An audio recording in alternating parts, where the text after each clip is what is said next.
Leviticus Chapter 15.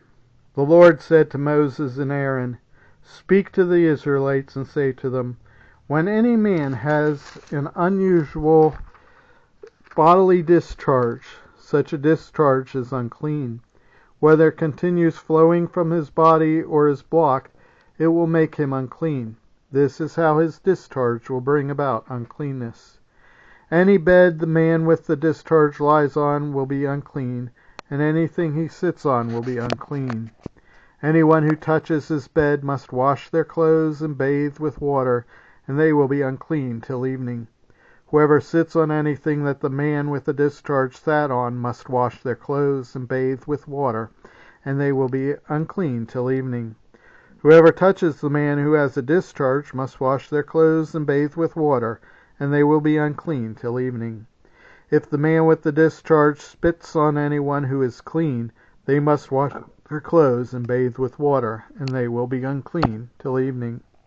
Everything the man sits on when riding will be unclean, and whoever touches any of the things they were under him will be unclean till evening.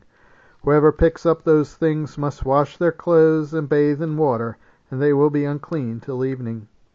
Anyone the man with the discharge touches without rinsing his hands with water must wash their clothes and bathe with water, and they will be unclean till evening.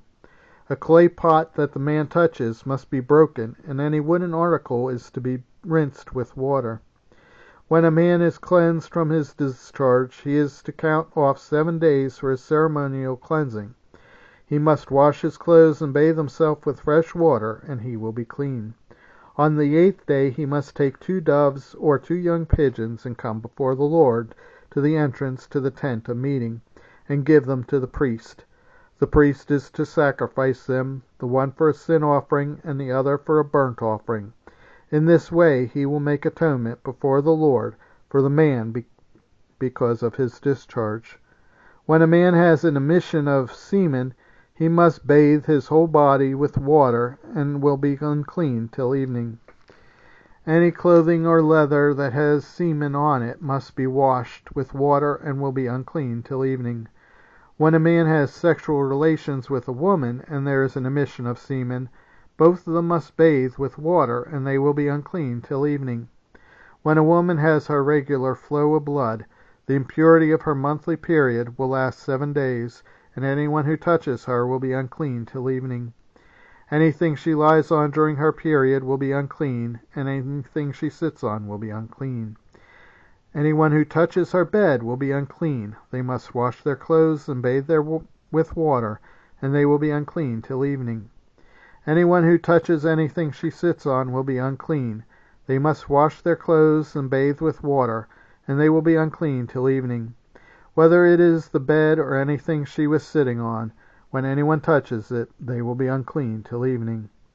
If a man has sexual relations with her and her monthly flow touches him, he will be unclean for 7 days. Any bed he lies on will be unclean. When a woman has a discharge of blood for many days at a time other than her monthly period, or has a discharge that continues beyond her period, she will be unclean as long as she has the discharge, just as in the days of her period.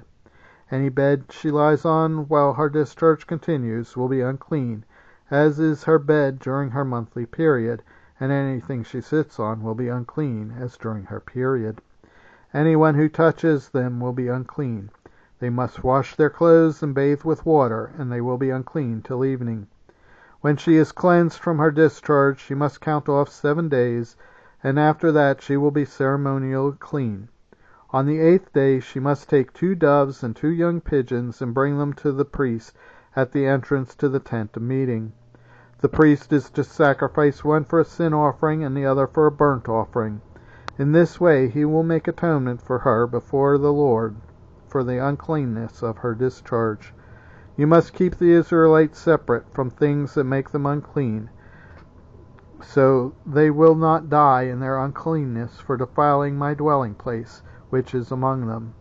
These are the regulations for a man with a discharge, for anyone made unclean by an emission of semen, for a woman in her monthly period, for a man or a woman with a discharge, and for a man who has sexual relations with a woman who is ceremonially unclean.